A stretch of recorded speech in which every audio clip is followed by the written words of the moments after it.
Saudara Anda menyaksikan Kompas Bisnis bersama saya Putri Oktaviani. Siapa yang mengambil keuntungan atas perang? Tak ada satupun yang berani terang-terangan bilang punya kepentingan uang di balik perang. Satu yang pasti saudara, kerugian meluas dan dirasakan oleh penduduk dunia. Kemanusiaan udah pasti, nyawa pada akhirnya jadi statistik. Ekonomi adalah dampak tidak langsung yang lambat laun ditanggung masyarakat dunia. Kompas Bisnis hari ini mengambil angle jalur-jalur perdagangan dunia yang rentan memikul beban perang.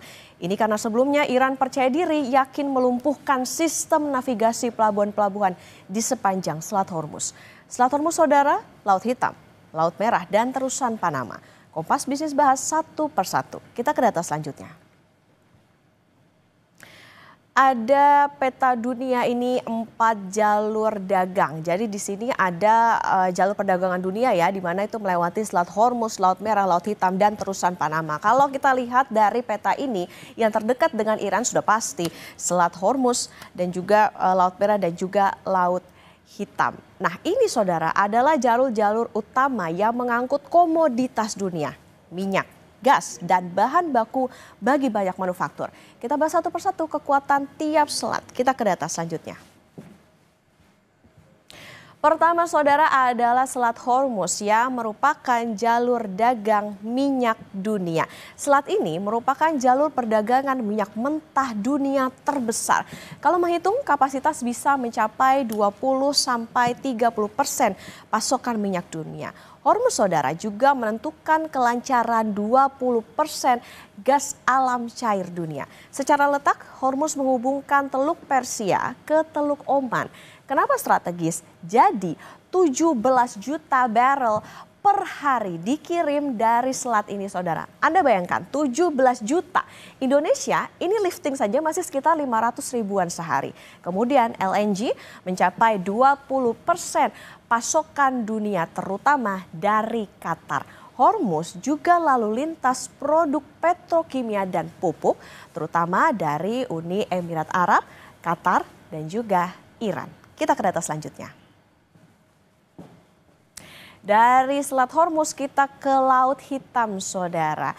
Ini adalah rute dagang Ukraina dan Rusia yang sedang berperang juga menuju Eropa. Dan tentu saja pasar dunia termasuk Indonesia. Dua negara ini saudara adalah penghasil gandum dan juga kapas. Ini yang terbanyak bagi Indonesia. Tetapi ada komoditas lain yang juga sangat strategis di jalur ini. Ada gandum, minyak, gas, batu bara, pertanian, energi, dan juga manufaktur. Manufaktur akan tersendat jika jalur-jalur Laut Hitam ini terdampak perang. Kita ke data selanjutnya. Nah, jalur 3 ini adalah terusan Panama. Ini saudara menghubungkan Samudra Pasifik dan juga Atlantik dan menampung 6% volume perdagangan dunia. Pada tahun 2021 saudara, 73% kapal Amerika memadati wilayah ini. Trafik kapal Amerika sampai 73%. Ini sekaligus menjadikan Amerika Serikat sebagai pemakai jalur utama terusan Panama. Jalur dagang ini saudara rentan perang dagang dengan Tiongkok. Kita ke data selanjutnya. Nah, yang terakhir ini adalah Laut Merah, di mana ini merupakan jalur Samudra Hindia dan juga terusan Suez dan Laut Tengah. Jalur dagang ini krusial saudara karena mengangkut sekitar 12% perdagangan minyak global dan 10-15% perdagangan laut dunia. Bagaimana trafiknya? Ada 35.000 kapal yang mintas per tahun untuk mengangkut barang antara Eropa, Timur Tengah, dan Asia. Peritel dari Amerika Serikat juga sangat bergantung di jalur ini.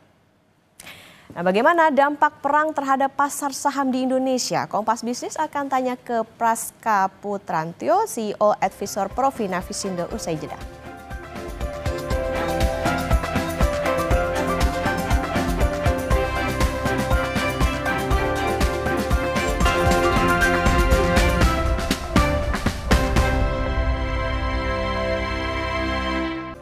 Saudara, bagaimana dampak perang dan jika 4 jalur dagang di laut dunia terancam, terutama terhadap pasar saham di Indonesia? Kompas Bisnis akan tanya ke Praska Putrantyo, CEO Advisor Provina Visindo. Selamat pagi Mas Praska.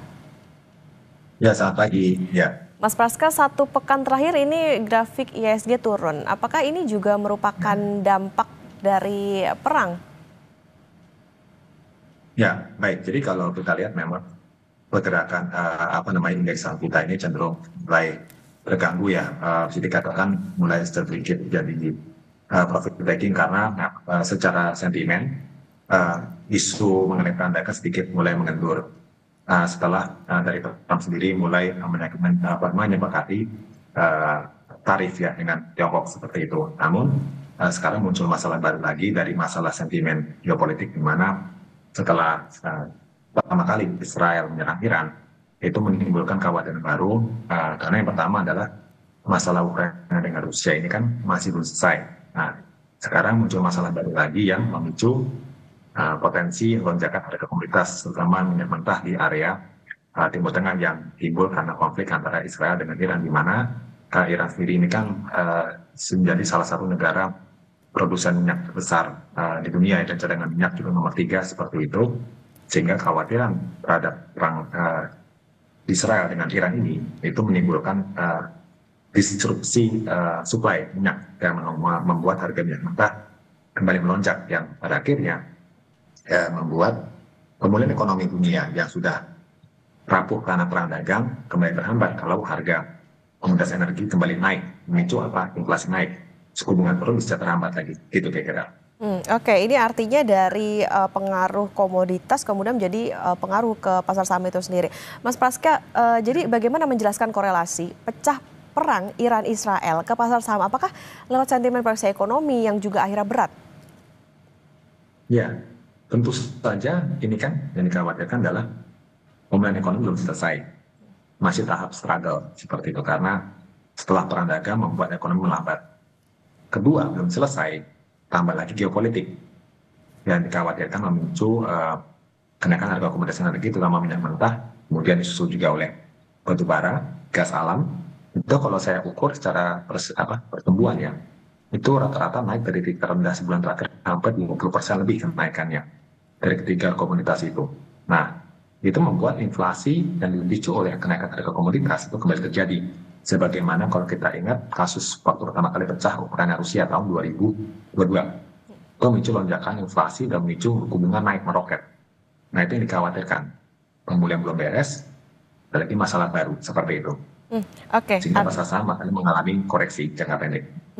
Oke, artinya tadi proyeksi ekonomi juga berdampak. Tapi kalau misalnya kita bicara soal sektornya, kalau tadi kan disebut soal minyak begitu ya, karena hubungannya dengan Iran tadi. Ada sektor yang terdampak lagi nggak sih Mas Praska dengan adanya pecah perang Iran-Israel yang tentunya ini sangat berdampak terutama bagi Indonesia? Ya, kalau sektor industri sebenarnya kalau kita bicara yang sensitif dengan perubahan suku bunga ya, itu tentu mengalami koreksi. Di antara seperti perbankan, properti ya, atau konsumsi apalagi di negara kita kan secara daya beli juga masih turun, indeks manufaktur juga masih turun, seperti itu. Nah, sementara yang tembus alias terangkat oleh sentimen ini tentu saja yang dari komoditas energi yaitu ada minyak mentah, batu bara, gas alam, dan juga salah satunya komoditas, maksud saya sektor pelayaran seperti itu. Dan memang harus terekspos oleh melonjaknya harga komoditas ini. Oke, kalau kecenderungan investor saat perang terjadi di dunia menarik cash atau mengalihkan portofolio mereka ke obligasi mungkin Mas Praska atau ke yang safe haven gitu? Kalau saya lihat trennya saat ini dua ya. Jadi pindah ke obligasi, yang kedua adalah masuk juga ke safe haven. Tapi safe havennya lebih ke emas ya, seperti itu. Karena untuk dolar sendiri, karena kan perekonomian Amerika Serikat masih belum cukup bagus ya. Sehingga investor masih belinya ke bonds, termasuk US Treasury, ya kan? Yang mengingat yield obligasi Amerika masih juga stabil di 4,3. Dan yang kedua adalah ke gold yang saat ini masih bertengger di 3.390 sampai 3.400 dolar per troy ounce. Oke, menarik tadi soal bagaimana pengalihan artinya ke obligasi dan juga safe haven tapi kecenderungannya ke emas. Nah, artinya sekarang kan emas juga lagi tinggi nih Mas Praska. Itu bisa mencapai titik atau harga di berapa? Ya, kalau eskalasi terus berlanjut, kemungkinan bisa break lagi di atas 3.500 seperti itu. Jika berlanjut terus ya. Karena dolar saat ini kan masih tertekan oleh defisit Amerika terus melebar. Nah, sehingga pada akhirnya orang memilih ya either masuk ke US Treasury, bonds ya, emas atau cryptocurrency, salah satu Bitcoin yang relatif stabil kalau kita lihat. Oke, jadi sektor apa saja Mas Praska yang biasanya dihindari di pasar saham saat terjadi perang dan juga mengancam jalur perdagangan dunia? Ya, sebenarnya sektor yang mungkin dihindari ya. Dan dihindari dulu sensitif dengan rate tentu saja tingkat suku bunga. Belajar dari 2022 tentu saja sangat sensitif adalah sektor keuangan. Keuangan, properti, ya kan. Nah, namun karena sekarang sudah ada masalah daya beli di dalam negeri kita sendiri, sektor real kita masih agak lesu, tentu sektor barang konsumsi pun juga perlu memilih-milih nih. Emiten-emiten jadi selektif buying. Nah, cuma untuk sektor yang malah jadi favorit adalah menurut saya sektor migas, ya kan, batu bara yang saat ini masih low valuation menurut saya. Kalau migas sudah pada naik seperti itu, kayak Medco, Elsa, Petrosi sudah pada terbang, Raja, ya kan. Nah, tapi kalau sektor coal ini masih cukup menarik lah, masih dikatakan di bawah. Tambah lagi sektor mungkin pelayaran melewati area Timur Tengah seperti itu.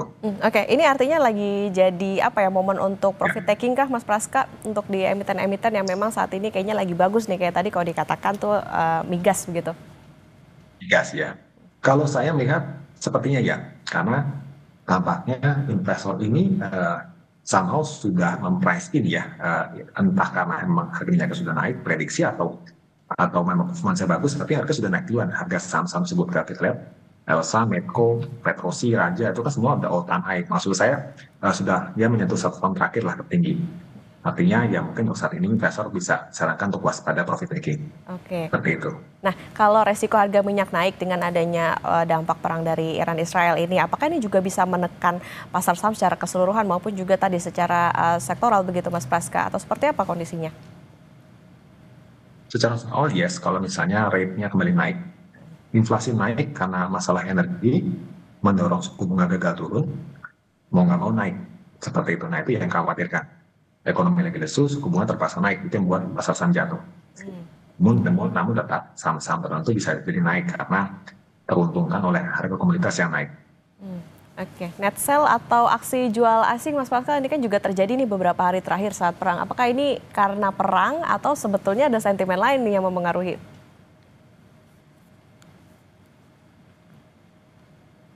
Saya rasa lebih dari data yang saya lihat, ini lebih kepada profit taking ya, seperti itu. Karena ini sudah mulai rebound cukup cepat ya, 6-7% dalam sebulan terakhir, sentuh 7.200. Maka menurut saya kebetulan ada isu ini ya, asing cenderung net profit taking seperti itu. Oke. Nah, terus apa yang perlu diwaspadai kira-kira, terutama retail domestik kalau net sell asingnya terus terjadi dan perang juga ya bisa dikatakan tidak mereda nih? Dan menurut saya sih lebih ke ini dulu ya, buy on weakness ya, waspada koreksi jangka pendek, terutama untuk indeks kan sangat rentan koreksi dengan range perdagangan itu di supportnya di 6.800-an. Sorry, 6.580-an. Nah, untuk lowest level ya, ada gap bawahnya. Jadi kalau amit-amit marketnya crash, itu level terendah di 6.580 yang harus dicapai dulu, seperti itu. Oke, buy on weakness. Kalau proyeksi atau prediksi gerak harga saham sampai nanti akhir pekan gimana Mas Praska? Saya perkirakan masih tetap berada di pelemahan ya, dengan support di 7.005 untuk IHSG. Sementara resisten diperkirakan di 7.200. 7.200. Oke, untuk net sell asingnya? Mungkin apakah ini menjadi salah satu pendorong untuk modal asing bisa keluar atau gimana? Saya rasa ya, cuma belum signifikan. Karena asing masih tetap sepertinya rotasi sektor ya. Tidak all out dari pasar saham kita, seperti itu.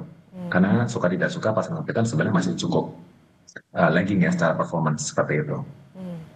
Oke, ini berarti bisa jadi pertimbangan untuk investor, terutama tadi buy on weakness, terutama untuk di sektor-sektor yang tadi kalau misalnya mau diperhatikan emiten-emiten yang favorit ini masih migas, terutama karena adanya dampak perang ini, dan tadi bisa bergerak di kisaran 7.500 sampai 7.200. Mas Praska, CEO Advisor Provina Visindo, Praska Putrantio, terima kasih sudah bersama di Kompas Bisnis. Sehat selalu Mas Praska. Terima kasih, selamat pagi.